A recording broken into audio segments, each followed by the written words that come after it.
Hello everyone, কেমন আছেন আপনারা? প্রতিদিনের মতো আপনাদের জন্য আবারও একটা ধামাকা ভিডিও নিয়ে আসলাম, ভাগ্যরেখা এপিসোড। আজকের ভিডিওটিতে আমরা দেখতে চলেছি ভাগ্যরেখা নাটকের ভাগ্যরেখা ৩০৭তম পর্ব আদালতের দৃশ্যের মধ্য দিয়ে, যেখানে অভয় ত্রিপাঠীর বিরুদ্ধে রাজ সিংহের হত্যার অভিযোগে শুনানি চলছিল। এই মামলাটি অভয় এবং তার পরিবারের জন্য এক ভয়াবহ দুঃস্বপ্নে পরিণত হয়েছিল। সবাই যখন ধরে নিয়েছিল অভয়ের সাজা অবধারিত, ঠিক তখনই শ্রদ্ধার নাটকীয় প্রবেশ সবকিছু বদলে দেয়। কোর্টে প্রবেশ করার সময় শ্রদ্ধার যে অবস্থা ছিল তা তার অদম্য সংগ্রাম এবং মানসিক যন্ত্রণার প্রতিচ্ছবি ছিল। তার পরিশ্রান্ত চেহারা, এলোমেলো চুল এবং আঘাতের চিহ্ন দেখে সবাই বিচলিত হয়ে ওঠে। জজ সাহেব, যিনি মামলার বিচারক, শ্রদ্ধার এই অবস্থা দেখে উদ্বেগ প্রকাশ করেন। তিনি জানতে চান তার এমন দশা কিভাবে হলো। শ্রদ্ধার উত্তর ছিল সংক্ষিপ্ত কিন্তু দৃঢ়, আমার স্বামী অভয় ত্রিপাঠী এই খুন করেনি, আর এই প্রমাণ নিয়ে আমি আদালতে হাজির হয়েছি। অনেক কষ্টে আমি এ পর্যন্ত আসতে পেরেছি। আমি আজকে প্রমাণ করে দেব অভয় খুন করেনি। শ্রদ্ধার এই কথায় সবার মাঝে এক মিশ্র প্রতিক্রিয়া দেখা দেয়। অভয়ের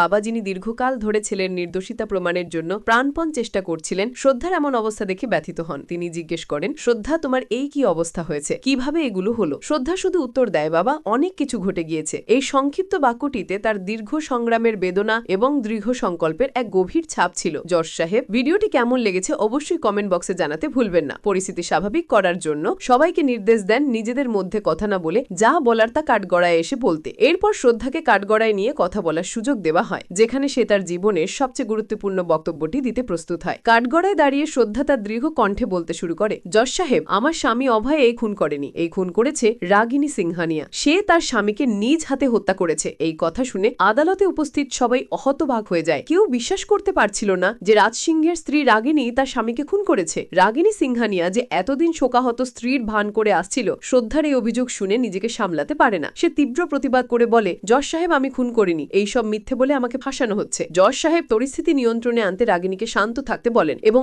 আশ্বস্ত করেন তাকেও কথা বলার সুযোগ দেওয়া হবে। এরপর শ্রদ্ধার দিকে ফিরে প্রশ্ন করেন, মিসেস ত্রিপাঠী, আপনি যে তার বিরুদ্ধে খুনের অভিযোগ দিচ্ছেন, আপনার কাছে কি কোনো প্রমাণ রয়েছে? শ্রদ্ধার আত্মবিশ্বাসী উত্তর ছিল, হ্যাঁ জজ সাহেব, আমার কাছে প্রমাণ রয়েছে। এইবার শ্রদ্ধার পালা ছিল তার সমস্ত প্রমাণ আদালতে পেশ করার। সে ঘটনার রাতের বিবরণ দিতে শুরু করে। তার বর্ণনা এতটাই স্পষ্ট এবং যুক্তিসঙ্গত ছিল যে সবার মনোযোগ তার দিকে নিবদ্ধ হয়। শ্রদ্ধা জানায়, জজ সাহেব, সেদিন রাতে রাজ অভয়কে মারার জন্য বন্দুক নিয়ে এসেছিল। এরপর সে আমার উপর আক্রমণ করতে গেলে অভয় তাকে আটকানোর চেষ্টা করে। এরপর তাদের মধ্যে হাতাহাতি শুরু হয়। শ্রদ্ধার বর্ণনা অনুযায়ী এই হাতাহাতির সময় রাজের বন্দুক থেকে প্রথম গুলিটি বের হয়ে দেওয়াল ভেদ করে, দ্বিতীয় গুলিটি বের হয়ে সোফা ভেদ করে। এই দুটি গুলির পর রাজের বন্দুক থেকে আর কোনো গুলি বের হয়নি। শ্রদ্ধা দৃঢ়ভাবে দাবি করে আর দ্বিতীয় গুলিটি রাগিনীর বন্দুক থেকেই বের হয়েছিল। এই কথা শুনে বিরোধী পক্ষের উকিল, যিনি এতদিন অভয়কে দোষী প্রমাণ করার জন্য উঠে পড়ে লেগেছিলেন, তাচ্ছিল্যের হাসি হেসে বলেন, বাহ শ্রদ্ধা ত্রিপাঠী, আমি কিছুক্ষণের জন্য মেনে নিলাম এই হত্যা অভয় করেনি, কিন্তু আপনি কিভাবে বলছেন এই হত্যা আমার ক্লায়েন্ট রাগিনী সিংহানিয়া করেছে? এটা তো এবার অন্য কেউ করতে পারে। এটা বরুণও করতে পারে, আবার কীর্তিও করতে পারে, আবার অন্য কেউ করতে পারে। তাহলে আপনি রাগিনী সিংহানিয়াকে কিভাবে দোষারোপ করতে পারেন? উকিল শ্রদ্ধাকে চ্যালেঞ্জ করে বলেন, আপনার কাছে কি প্রমাণ রয়েছে যে আমার ক্লায়েন্ট এই হত্যা করেছে? শ্রদ্ধা, যিনি প্রতিটি প্রশ্নের জন্য প্রস্তুত ছিলেন, তার ব্যাগ থেকে একটা ব্রেসলেট বের করে। সে বলে,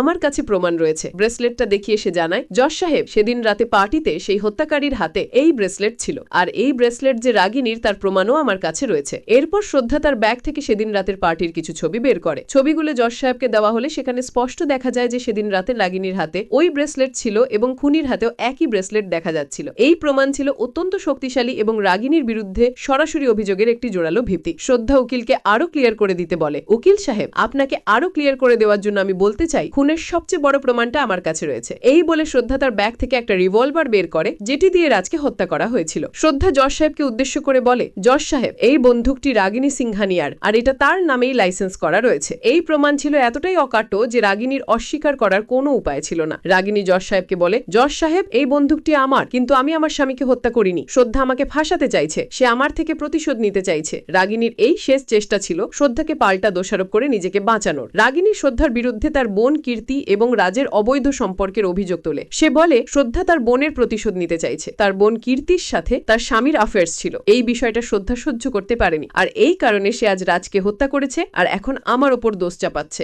আসল দোষী হলে তো কীর্তির হওয়া উচিত ছিল, কারণ সে এক বাচ্চার মা হওয়া সত্ত্বেও আমার স্বামীকে ফাঁসিয়েছিল। এই কথাগুলো শুনে বাড়ির সবাই, বিশেষ করে বরুণ, অত্যন্ত অবাক এবং হতভম্ব হয়ে যায়। বরুণ, যিনি কীর্তিকে বিশ্বাস করতেন এবং সমর্থন জুগিয়েছিলেন, রাগিনীর এই কথা শুনে তীব্রভাবে রেগে যান। তিনি আদালতে চিৎকার করে বলেন, অনেক হয়েছে জজ সাহেব, আমি মানছি আমার স্ত্রী কীর্তি রাজের অফিসে চাকরি করত, আর রাগিনী যে শুরু থেকে যা কিছু বলছে সব সবকিছু বানিয়ে বলছে, মিথ্যে বলছে এই মামলা থেকে বাঁচার জন্য এবং কীর্তিকে ফাঁসিয়ে দেওয়ার জন্য। বরুণ তীব্রভাবে রাগিনীর অভিযোগ। ভিডিওটি কেমন লেগেছে অবশ্যই কমেন্ট বক্সে জানাইতে ভুলবেন না। অস্বীকার করেন। শ্রদ্ধা জজ সাহেবকে উদ্দেশ্য করে বলেন, জজ সাহেব আসল অপরাধীকে আপনি বিচারের আওতায় আনুন, সমস্ত প্রমাণ তো আমি পেশ করিয়ে দিয়েছি। অবশেষে জজ সাহেব সমস্ত সাক্ষ্য প্রমাণ পর্যালোচনা করে তার রায় ঘোষণা করেন। জজ সাহেব বলেন, সমস্ত সাক্ষ্য প্রমাণের ভিত্তিতে আদালত এই সিদ্ধান্তে পৌঁছেছে যে এই হত্যাটি রাগিনী সিংহানিয়া করেছে, আর রাগিনী সিংহানিয়াকে 10 দিনের রিমান্ডে নেওয়া হোক, আর অভয় ত্রিপাঠী সম্পূর্ণ নির্দোষ, তাকে বেকসুর খালাস দেওয়া হোক। এই রায় শুনে আদালতের ভিতরে এবং বাইরে অভয়ের পরিবারের সদস্যদের মাঝে আনন্দের বন্যা বয়ে যায়। অভয়ের বাবা এবং মা স্বস্তির নিঃশ্বাস ফেলেন। অভয়ের মা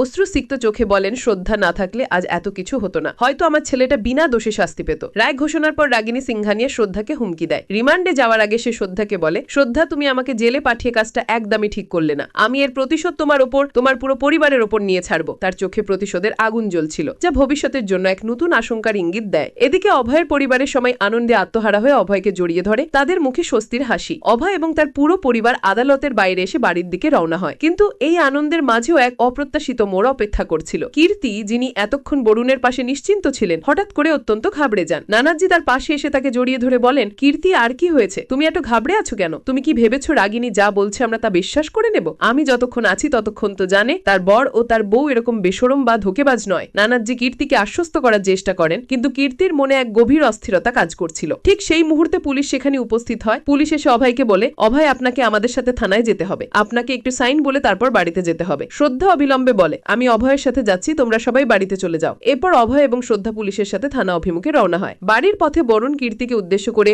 অপ্রত্যাশিত এক কথা বলেন। বরুণ কীর্তিকে বলেন, কীর্তি তুমি কোথায় যাচ্ছ? কীর্তি হতবাক হয়ে উত্তর দেয়, কেন? বাড়িতে যাচ্ছি। তখন বরুণ দৃঢ় কণ্ঠে বলেন, তুমি আর বাড়িতে যেতে পারবে না, তুমি আমার জীবন থেকে সারা জীবনের জন্য এখন চলে যাবে। কীর্তি বিশ্বাস করতে পারছিল না যে বরুণ এমন কথা বলতে পারে। বরুণকে তাকে মনে করিয়ে দেয়, বরুণ তুমি তা আদালতে আমার জন্য লড়াই করলে। বরুণের উত্তর ছিল নির্মম কিন্তু স্পষ্ট, আমি আদালতে যা করেছি আমার পুরো পরিবারের সম্মান বাঁচানোর জন্য করেছি। তুমি যা করছিলে একদমই ঠিক করনি, এখন তুমি আমার জীবন থেকে সারা জীবনের জন্য চলে যাও। বরুণের এই নির্ভারে কীর্তি সম্পূর্ণ ভেঙে পড়ে এবং নিরুপায় হয়ে সেখান থেকে চলে যায়। এরপর বরুণ সবার সামনে আসে। বরুণের মা বরুণকে জিজ্ঞেস করেন, বরুণ কীর্তি কোথায়, তুমি একা কেন? বরুণ বেদনার্ত কণ্ঠে উত্তর দেয়, মা সে তার নিজের বাড়িতে চলে গেছে। বরুণের মা অবাক হয়ে জিজ্ঞেস করেন, কেন? বরুণ উত্তর দিতে প্রস্তুত ছিল না, সে শুধু বলে, যা করেছে সে করেছে, তুমি তাকে জিজ্ঞেস করো সে কি করেছে। এই ঘটনার মধ্য দিয়ে বরুণ এবং কীর্তির সম্পর্কের ইতি ঘটে, যা তাদের পরিবারের ওপর এক নতুন আঘাত হিসেবে নামে আসে। অবশেষে বাড়ির সবাই শ্রদ্ধা এবং অভয়কে বাড়িতে বরণ করে নেয়। এই দৃশ্যটি ছিল পরিবারের পুনর্মিলন এবং আশার প্রতীক। অভয়কে তার মা জড়িয়ে ধরে বলেন, সবকিছু ঠিক হয়ে যাবে। আরতি, শ্রদ্ধার ননদ, কৃতজ্ঞতা প্রকাশ করে বলে, ভাবি তুমি আমাকে কথা দিয়েছিলে তুমি আমার রাখি বন্ধনের আগে আমার ভাইয়াকে বাড়িতে নিয়ে আসবে, তুমি সেটা পূরণ করেছো, তুমি তোমার কথা রেখেছো। ভাবি তুমি পৃথিবীর সেরা ভাবি। এই কথাগুলো শ্রদ্ধার ত্যাগের প্রতি তাদের গভীর ভালোবাসার প্রকাশ। অভয় তখন শ্রদ্ধাকে বলে, খুশবু তুমি পৃথিবীর সেরা বউ, তোমার কারণে আমার পরিবারটা এত সুখী, এত সুন্দরভাবে সাজানো গোছানো থাকে। এই কথাগুলো শ্রদ্ধার আত্মত্যাগের চরম স্বীকৃতি ছিল। বাচ্চারাও এসে শ্রদ্ধাকে জড়িয়ে ধরে আর বলে, মা তুমি আমাদের সেরা মাম্মা। এই দৃশ্যের মধ্য দিয়ে পরিবারে শান্তি এবং আনন্দ ফিরে আসে। শ্রদ্ধা তার অদম্য সাহস, বুদ্ধিমত্তা এবং ভালোবাসার জোরে শুধু তার স্বামীকে নির্দোষ প্রমাণ করেনি, বরং তার পরিবারের হারানো সম্মান এবং সুখ ফিরিয়ে এনেছে। এই পর্বটি ছিল ন্যায় বিচার, ভালোবাসা এবং পারিবারিক বন্ধনের এক অনবিস্মরণীয় গল্প।